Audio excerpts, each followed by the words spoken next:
I'd like to now welcome Barry Henthorn, CEO of E-Cite Motors and Vapor Brands Inc. And we're going to talk a little bit about how the company is going to finance itself. We heard from Gene about how we're going to build the car, but now let's talk about how we're going to finance it. Thank you for having us on the show. For full disclosure here, my company, Capital Consulting Inc., invested in E-Cite through the Reg CF, and now that we know that the option will be available for a short time at the current valuation, our plan is to put more money into it prior to closing. We have also invested into the public company that owns the majority of E-Cite and trades under the ticker symbol VAPR on numerous occasions, and we continue to invest in the future. We have a 7-figure equity stake in the company on number of shares, and we are the largest debt holder in the company. Barry, the company recently did something pretty impressive. They successfully filed Regulation CF, and you were able to raise capital investing directly into the company. Not a lot of people have been able to do that, but you were able to successfully pull that off. You broadened your investor base, and you brought in some non-dilutive capital to the company. Tell us how you pulled that off and what your expectations are going forward. Well, we had a great team of people, that helped. So it's not just something that we pulled off at E-Cite. We had some really strong partners in that. But the main thing that was really interesting about it was we wanted to let people invest and become share in the success of the company, without having to be large investors or institutional investors, et cetera. We had a lot of people that were friends, family. It's that just said, "How can I help?" But don't necessarily have the big pocketbooks that some other people did. And that was really, I guess, the main portion of why we did that was so that we could allow, smaller investors, the ability to participate directly into the company. And the other reason is that, money that comes directly to the company goes directly towards building the vehicles. And you didn't have to pay any fees or commissions to different broker firms other than standard fees for a traditional Reg CF. In other words, that money that came in, most of the money that came in under the Reg CF went directly into the company. Oh, the vast majority of it goes directly into the company and right into our ability to build, to build the cars. There are fees. There's credit card transactional fees. Right. There's things I don't want to legal accounting, that type of stuff. But there's always legal and accounting fees in it. But again, the vast majority of the funds went directly into the company. And now let me ask you this. You successfully completed the first part of the Reg CF. Yeah. You partially funded the company. It's my understanding the Reg CF will stay open for some period of time. Will you be changing the price? Will you be making adjustments? Explain to investors out there how they might be able to participate going forward. Well, we talked to our advisors, and essentially what the company's decided to do is we are going to allow the Reg CF and its current valuation to continue for a short period of time. Okay. Obviously, once we complete that and close that, then the valuations will change. But a lot's changed with the company since before we were able to raise that money and before we got the same approvals that we have, and we hadn't made this much progress with the cars itself. So sure, the valuation will change after that, but we're still going to give people the opportunity to get in at the same valuation for a very limited amount of time. Now, you mentioned smaller investors. You also have some big investors that have participated or are planning on participating in the Reg CF. Some advisory board members. I mean, this isn't just your regular mom and pop investors who are not only advising, but they're talking about putting their own capital in. Oh, and have put their own capital in, and that's kind of putting their money where their mouth is, kind of a thing. But it's been humbling, I guess, is one way to put it. It's been humbling to have participation from such accomplished, great people. Wow, that's great, Barry. Congratulations on that. Thank you. Barry, can you tell shareholders how you plan to sort of tighten up the share structure while utilizing capital to meet your needs of the company and at the same time minimize the dilution? Absolutely. I mean, share structure, as I've said many times, Mark, is one of the most important things that any company can have. Good structure can save an okay deal, and terrible structure will kill the best of all deals. So when we started out, you have to do what you have to do in order to get capital to move forward. And since then, fortunately, we've been able to get far less dilutive financing in, and we'll talk about some of that in a minute as well. And we've been able to negotiate with one of our largest debt holders in the company to actually retire some of that debt and to keep the keep any further dilution from happening any more so than absolutely required. Well, I took a look at the filings and even some of the stuff that our company, Capital Consulting, has put in. Yeah. Most of the financing now is at higher prices than it was previously because the company's obviously made progress. Continue to grow. And to the degree that the company continues to fulfill its goals, meet its obligations, and achieve the benchmarks that Gene was previously talking about, won't that necessitate the need to, have less money at lower prices and raise more money at higher prices? Certainly, as a company grows and grows up and its valuation continues to increase, then you're able to, get friendlier capital, better capital, and also the people that have put money in the past become more supportive in the long haul and so forth, and that's really what's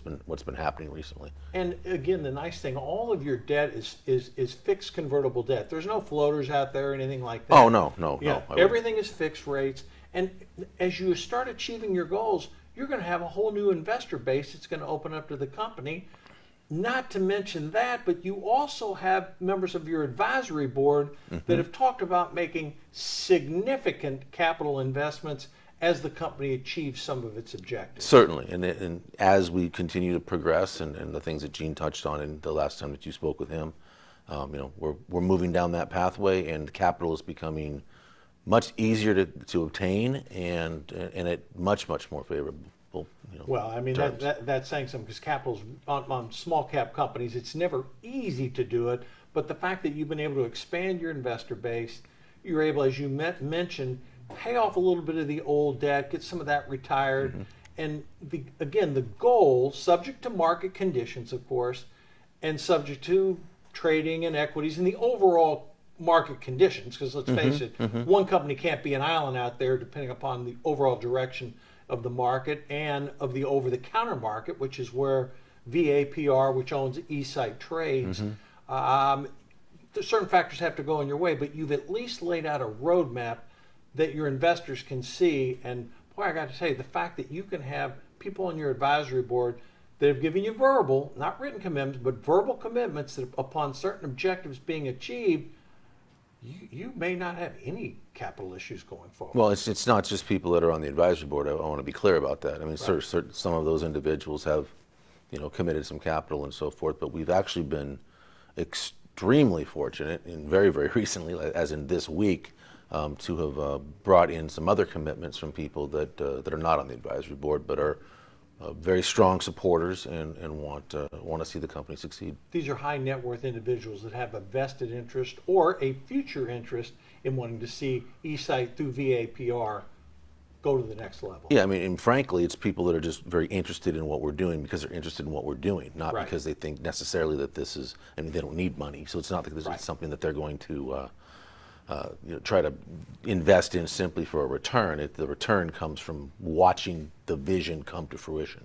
Barry, it costs a lot of money to manufacture cars. Yes. How is the company going to finance the production of the vehicles? Not just building the first couple, 2, 3, but producing a larger number of cars. Okay, well, Mark, fortunately, and this is amazing, just this week we received a very firm commitment from a very strong supporter who has committed to finance 100% of our production of the vehicles once the vehicles are completed through the final and subject to orders and so forth. But as long as we have a car to sell and people that want to buy it, we have secured financing for 100% of that, at least into the next several years. And once the company's past that point, we shouldn't need any additional financing for that purpose. That is great potential news for the shareholders of the company. Well, it's definitely good news for the company. Yes. And those things generally go hand in hand. Congratulations, Barry. That's a great accomplishment. Yeah, I mean, when I heard it and realized what that actually meant,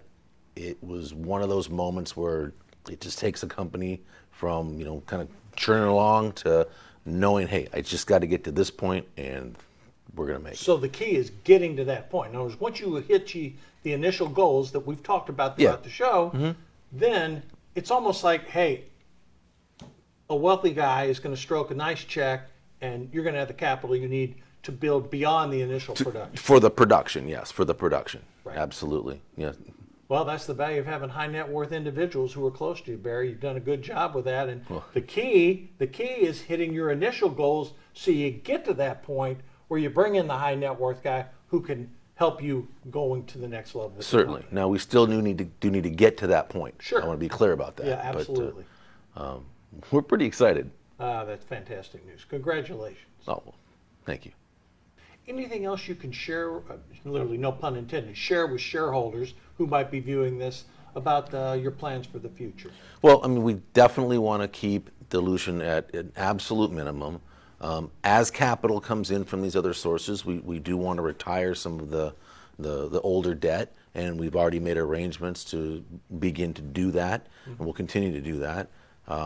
For smaller shareholders that are out there, or people that want to invest directly into the company, that's one of the things that this Reg CF really did that was very helpful for us, because money that comes into the Reg CF helps build the cars and comes directly into the company, and doesn't require any dilution on the public side, not one bit, Right. on the public company side of things.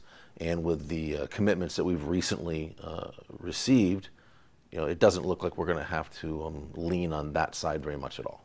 Well, the company trades under the symbol VAPR, and if you have an online brokerage account through TD Ameritrade, E-Trade, Schwab, you name it, really, if you're interested in taking a position in the company, you can buy it in the open market. You can buy the common stock in the open market. Just key in under the symbol VAPR, which owns E-Cite, the majority of of E-Cite, it, yes. and you can become a shareholder, through VAPR, which is sort of the parent company of E-Cite Motors. Certainly, or you can come directly into the Reg CF at investinecite.com Okay. for a limited time, and at the current valuation. And it's worked out really well for us, so we're likely to open another round after that. But of course, it won't be at the current valuation. The valuations in future rounds would be at higher valuations based upon the progress of the company. Theoretically, as a company grows up and continues to move forward and execute on their plan, then their value increases. I certainly can't make any commitments as to what the later valuations will be, and I'm not actually the one that determines that. But theoretically, yes, as a company tends to move forward and execute on its plan, things tend to get better. Barry is a long-term investor in the company, and I'm wishing you the most success. Again, full disclosure, we have a large equity stake in the company and a debt stake in it, and our firm's been in business 23 years. We select companies that we think have high growth potential, and that's one reason that frankly, we've been involved with this company, and we couldn't be happier with the job that you and Gene are doing as you build this company. Your advisory board has a stellar reputation. You've got a good shareholder base, and just based on your progress that both you and Gene have talked about, I think you're well on your way to doing some great things. Well, thank you. And actually, I want to reach out and thank you directly, because you were involved in helping get to the point even before Gene was involved in the company. And I remember coming to you and speaking to you about, hey, listen, there's an opportunity here to bring an absolute legend in the automotive business into this company. And you're like, okay, no, you need to listen to me. This man is phenomenal, and the time is right, and never before in history has there been the opportunity for people to build their own car company. I mean, certainly the DeLoreans have tried on a major scale, and others have tried, but never has there been a mechanism to where you can actually just put together a car company. But you can't just go do that. I mean, you and I couldn't have gone and done that. It takes somebody like a Gene to be involved in that before you're going to have the credibility and before anybody's going to believe you can actually do it.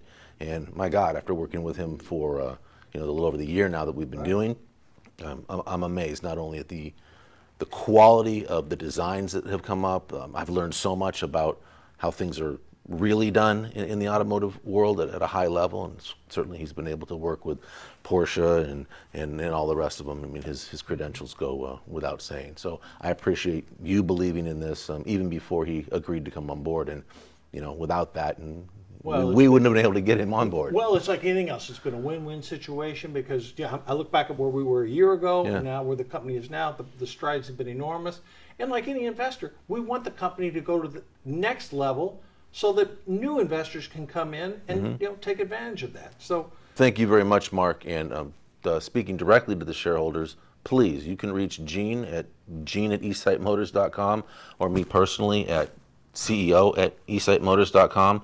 We do appreciate all of the questions that you have, the feedback. tremendous ideas and have come from the shareholder base. A lot of the connections we've had, some of the things I was referring to earlier with Gene, or excuse me, some of the things I was referring to earlier with Mark just wouldn't have been possible without the shareholders actually participating with us. So please, again, I mean, it's we really do want to hear from you. Barry, again, congratulations on your success, and we wish you much the best. I appreciate the continued support, Mark. Thank you. You're welcome. Folks, that's it for today. If you need to reach out to the company, you can reach out to Barry and or Gene, and they'll be happy to take any questions. Email, they'll get back to you.